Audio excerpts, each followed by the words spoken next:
को रिलीज हुई, जिसका नाम हर जुबा पर छाया हुआ है। केरला स्टोरी।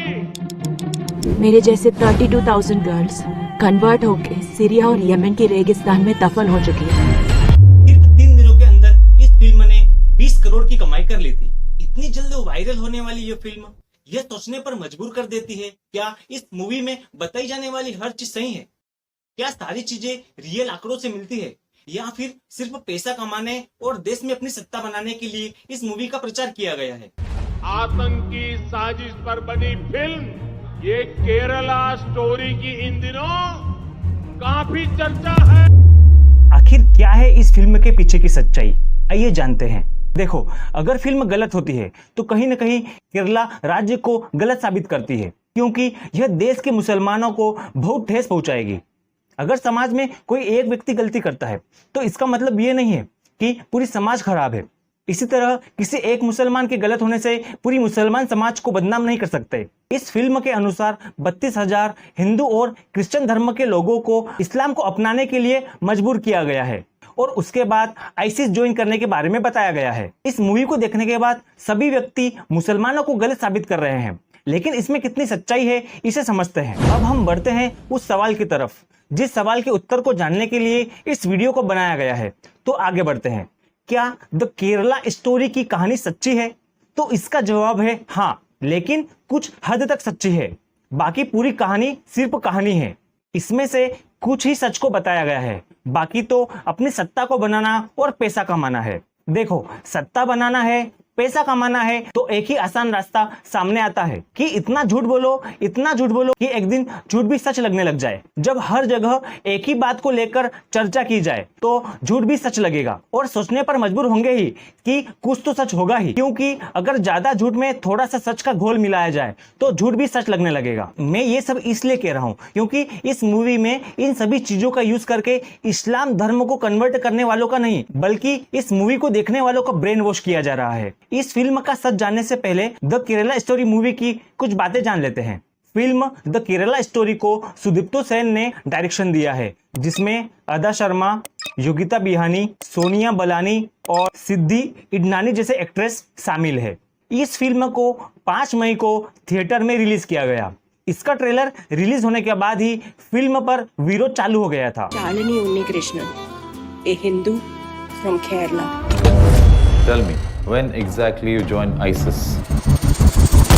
आईसिस कब ज्वाइन किया ये जानने के लिए क्यों ज्वाइन किया और कैसे ज्वाइन किया ये जानना जरूरी है। फिल्म द केरला स्टोरी में 32,000 महिलाओं को इस्लाम धर्म में कन्वर्ट करने का दावा किया गया है और उसके बाद सीरिया भेजा गया। मुस्लिम लीग के साथ साथ शशि थरूर ने भी उस व्यक्ति को 1 करोड़ रुपए इनाम देने का वादा किया है जो व्यक्ति यह सबूत लाके दे देता है कि इस फिल्म में बताए गए 32,000 आंकड़े सही है। फिल्म के डायरेक्टर सुदीप्तो सेन ने फिल्म की कहानी को सच्ची घटनाओं पर आधारित बताने का दावा किया है और विरोध किए जाने के बाद भी वो अपनी बात पर कायम है। अब धीरे धीरे सारा सच जानते हैं। यह फिल्म कुछ सच्ची घटनाओं से इंस्पायर्ड है। ये घटना जैसे 2010 में केरला के असेंबली में केरला के former chief minister Oommen Chandy के स्टेटमेंट के अनुसार 2006 से 2012 के बीच 2,667 महिलाओं को इस्लाम धर्म में कन्वर्ट किया गया, यानी कि 6 साल में लगभग 2500 कन्वर्जन किए गए हैं।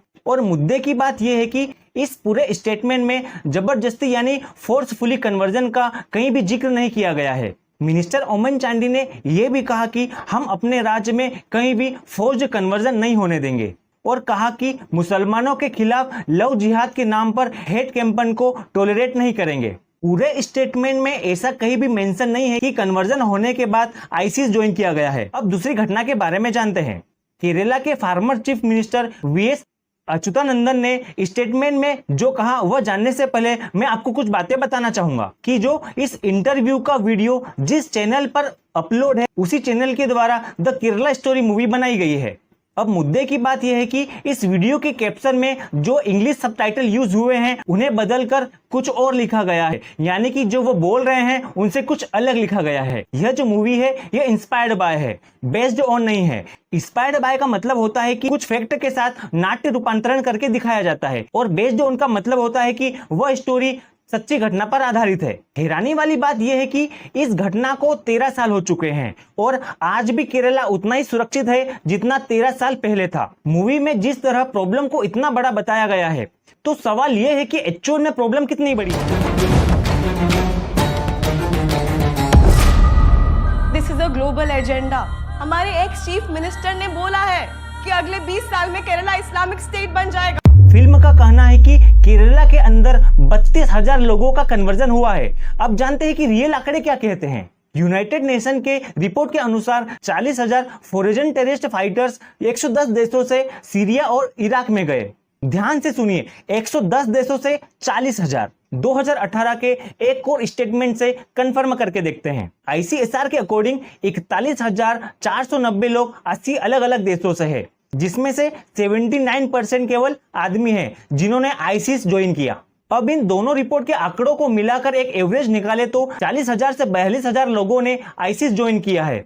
तो बात यह है कि इंडिया से कितने लोगों ने किया है। अब हम कंट्री वाइज रिपोर्ट देखते हैं। NIA की रिपोर्ट के अनुसार इंडिया में सितंबर 2020 तक 34 टेररिज्म केस इंडिकेट किए गए हैं और लगभग 160 लोगों को अरेस्ट भी किया गया था। इंडिया होम मिनिस्ट्री के आंकड़ों के अनुसार 155 लोगों को अरेस्ट किया गया था। अभी जिन आंकड़ों की बात करी, ये पूरे इंडिया के आंकड़े। अब जानते हैं कि केरला के अंदर टोटल कितने कन्वर्जन हुए हैं और ऐसे कितने लोग हैं जिन्होंने आईसिस ज्वाइन किया। यूएस के डिपार्टमेंट ऑफ स्टेट ने बताया कि 66 इंडियन ओरिजिन फाइटर्स थे जिन्होंने आईसिस ज्वाइन किया था। अब इसमें से सिर्फ 13 औरतें हैं जिन्होंने इंडिया से आईसिस ज्वाइन किया था और इनमें से भी सिर्फ 6 महिलाएं हैं जो केरला से थी। अब इसमें से भी सिर्फ 3 महिलाएं थी जिनको इस्लाम धर्म में कन्वर्ट किया गया था। अब ये भी जान लेते हैं कि इसमें से कितने हिंदू थे और कितने क्रिश्चियन थे। तो इसमें से हिंदू 1 था और 2 क्रिश्चियन थे। तो देखा आपने, ये सही में सिर्फ 3 महिलाओं के साथ किया गया है और इस तरह नहीं किया गया है जिस तरह की फिल्म में बताया गया है।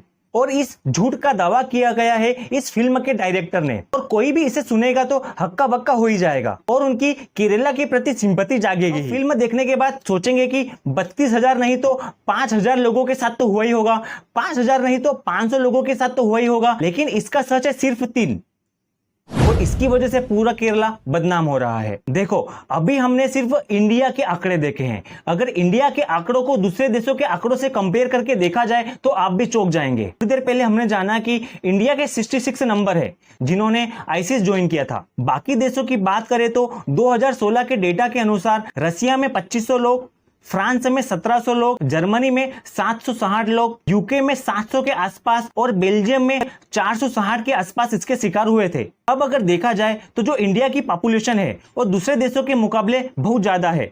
इसका मतलब है कि इंडिया से बहुत कम है जिनका कन्वर्जन हुआ है, जिसके हिसाब से इंडिया के बजाय दूसरे देशों में ज्यादा कन्वर्जन हुए हैं। लोग इतने बेवकूफ कैसे ना बनते, क्योंकि इस मूवी का प्रमोशन हमारे देश के प्रधानमंत्री जो कर रहे हैं। आतंकी साजिश पर बनी फिल्म ये केरला स्टोरी की इन दिनों काफी चर्चा है। अगर प्रधानमंत्री मोदी चाहते तो इसका सच बताकर भी अपनी सत्ता बना सकते थे।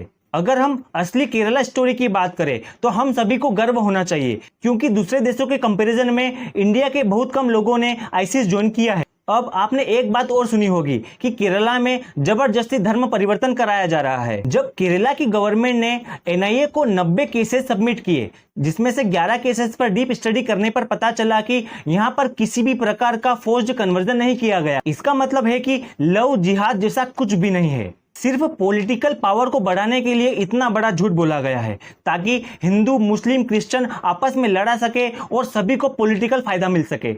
जय हिंद दोस्तों, अगर आपको जानकारी अच्छी लगी तो वीडियो को लाइक और चैनल को सब्सक्राइब जरूर करें। अब मिलते हैं अगले वीडियो में नए टॉपिक के साथ।